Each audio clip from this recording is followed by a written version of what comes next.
Hi guys! And welcome back to another video. And today, excited talaga ako dahil mag-unbox ulit tayo. At i-unbox po natin ang latest Cat6 version ng Pldt Prepaid Wifi. At ito ang D2K-Ft10 ng Greenpacket.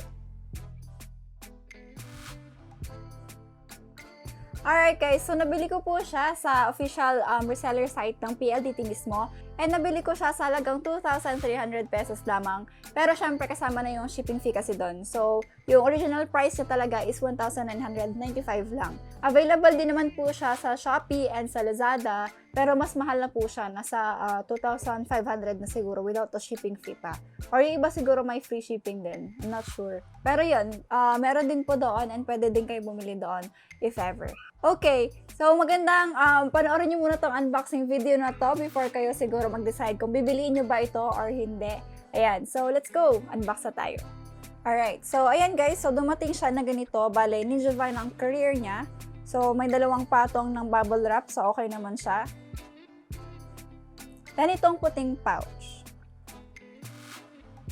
So, may dalawang version pa po ito, pero ito yung pinili ko kasi mas latest and parang mas cool yung itsura niya, kakaiba sa ibang kasama or kapatid niya. And medyo mas malaki ang box niya compare sa mga una na PLDT Prepaid Wifi. Ayan ang box. So, naka-seal pa siya or sealed pa siya. Tanggalin lang natin tong seal.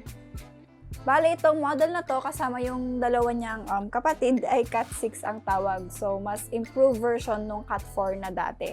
At ang marketing nila ay may carrier aggregation siya. So, mas magaling daw siya kumalap ng signal. So, makikita natin yan mamaya. Okay, pagbukas ng box, unang makikita ang SIM case, manual at warranty certificate. Then, ito na siya guys. Yan.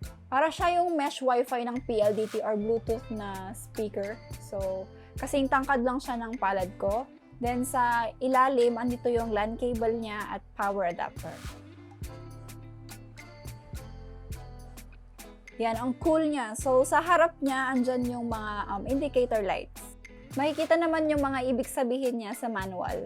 Pero, ayan ang power light pag naka-on. System light kung nagbo-boot at may network na na-detect.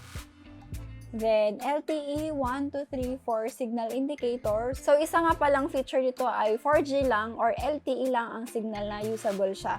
So, kung sa lugar nyo walang LTE, hindi nyo pwedeng gamitin to or huwag nyong bilhin to guys. Ang dapat nyong gamitin or bilhin is yung evolution version kasi mula 2G, 3G at 4G, pwede nyang masagap or gamitin na signal. Next, yung SIM light pag may problema sa SIM. Wi-Fi light kung naka-on or off ang Wi-Fi. At ETH or yung Ethernet or LAN cable pag ginagamit mo. Alright, so sa likod naman guys, andito ang identifier number ng SIM at SIM card number niya kung kailangan nyo na siyang paloadan. WPS or Wi-Fi on or off button. Ethernet port. Reset hole. Power switch. At DC port. Sa ilalim naman, nandyan yung lalagyan ng SIM pero may warranty stick. And andito din yung details para ma-access natin yung dashboard. Andyan din ang default Wi-Fi name or SSID at passwords. Alright, so yan guys, kung may nakalimutan kayo or kailangan nyo siyang i-reset, refer lang kayo doon sa bottom part ng inyong PLDT Prepaid Wi-Fi. So dito sa baba, nandyan lahat ng details para hindi kayo mahirapan mag-remember ng mga passwords, mga ganon. Alright, and so next na gawin naman natin guys is ipa-power up natin siya para matry natin and makapag-speed test tayo later on. So ito ang power cord niya, 12 volts, 1 ampere, pero di natin gagamitin ito. Gagamitin ko siya na power bank at setup cable para madala ko siya kung saan-saan para makapag-speed test tayo at makahanap or makasagap ng magandang signal later on. Ayan, so if you haven't watched my video guys regarding sa paggamit ng power bank at saka sa adapter para ma-power up natin yung ating PLDT prepaid Wi-Fi or any prepaid Wi-Fi's, baliktad, or any prepaid Wi-Fi's, you can check the link sa description box guys or here kung paano gamitin siya or paano siya i-set up. Okay, so power bank, then i-connect natin itong setup cable. Then isaksak natin sa DC port ng router. Then, power on na natin siya.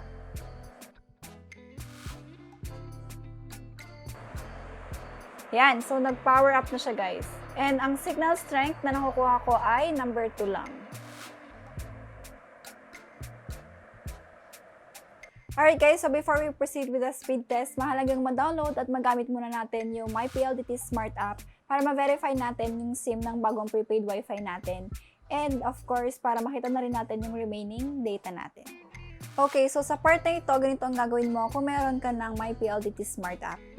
Ang gagawin lang natin ay mag-enroll ng new account, then select PLDT, then enter yung account number, and sa PLDT Prepaid, yung SIM number sa likod ng router.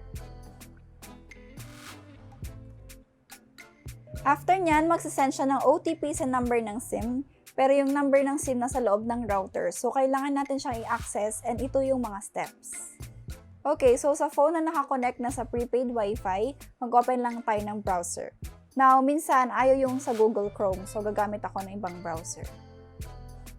Then, punta tayo sa address. Again, nasa ilalim ng router ang credentials, guys. So, sa unang login, kailangan mo na i-change ang password. Ipapakita niya naman na yung una ay ang user password or password pang login sa router.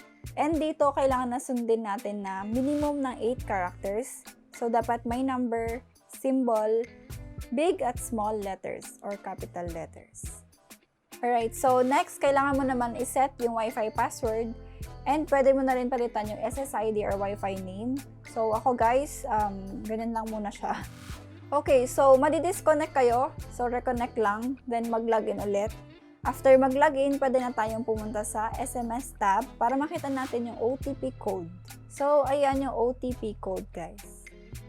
Enter lang natin, then wait para mag-refresh at makikita na natin ito ang bagong account ng prepaid Wi-Fi natin.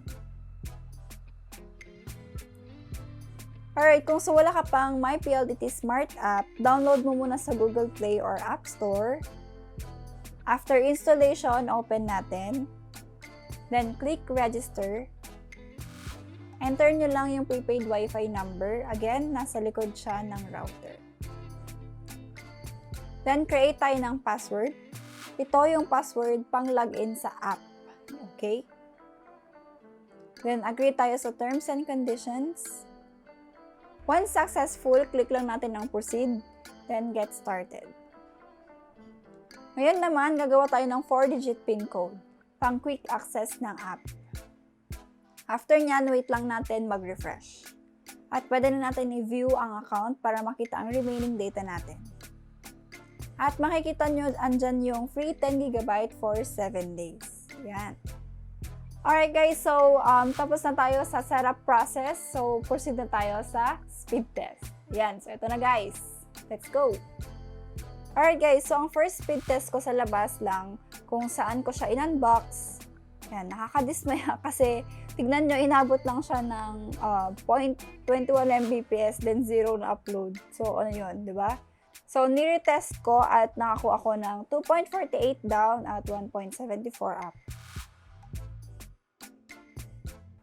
Then sinubukan ko lumipat sa labas ng bahay at andito ko yun, nakakuha ko ng pinakamabilis na speed test ko is 8 down at 1.66 up. Okay, so subukan ko pa siya ilagay sa open area. Ayan, so sa tabing kalsada muna tayo, pero wala guys, mahina pa rin ang signal. Ayan, so try ko naman dito sa loob ng kwarto and inabot lang siya ng 0.03. Yan. Imagine, grabe guys, ang bagal. So, sobrang bagal niya, loading lang ang YouTube. Wala siyang ma-access, guys.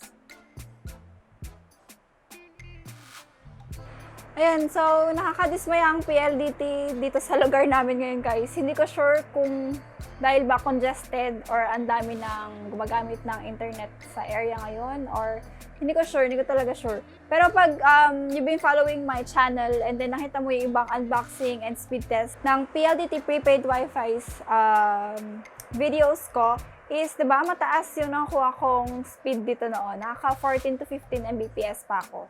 And talagang nagagamit ko siya pang backup pag wala kaming internet or walang kuryente, nagagamit namin yung prepaid wifi namin. And this one siya guys. Ito yung Cat4 type and this is the Cat6 type. So ito guys, palong-palo yung speed test na nakuha ko dati dito. And ito guys, ngayon lang is wala siyang masagap. I'm not sure kung wala talagang signal dito or what. So, hindi siya pwede maging backup sa akin ngayon to. And ito naman, if you've been following my channel din, is kahit ito guys, is bumagal din siya. So, dahil siguro congested, tanggapin na lang siguro natin yung rason na yun. Ba? Low Pldt. Yan, so setting aside sa nakuha kong speed guys with this Cat6 ng bagong or latest version ng Pldt Prepaid Wifi Cat6 version is depende naman guys. Syempre kung malakas yung signal ng 4G sa inyo, palong-palo to guys kasi 4G lang din talagang sinasagap niya. Again, sabi ko nga yung mga kapatid nito na Cat6 is nakakasagap yung latest yung evolution na sinasabi nila. Which is itatry natin siyang i-unbox sa mga susunod na one. Yan. So, yung evolution, guys, yun yung nakakasagap ng 2G or, 2G, 3G, 4G na signal. Yan. Kung sabi ko nga kanina sa inyo, kung 4G meron sa inyo is good itong prepaid wifi na ito. Pero pag walang 4G sa inyo, huwag na lang po siyang bilhin dahil waste of money lang siya. And yung evolution na lang po ang bilhin nyo. Alright guys, so that's it for today's video. Thank you for watching, and if you haven't subscribed to my channel, please like and share and subscribe to my channel so you can stay tuned sa mga susunod na videos regarding with this latest version Cat6 ng Pldt Prepaid Wifi. Yan, so sa mga gusto pong bumili nito, huwag kayong mag-depend sa speed test ko kanina kasi nakadepende naman po yan sa lugar nyo. Okay? Thank you for watching guys. See you in my next video. Bye!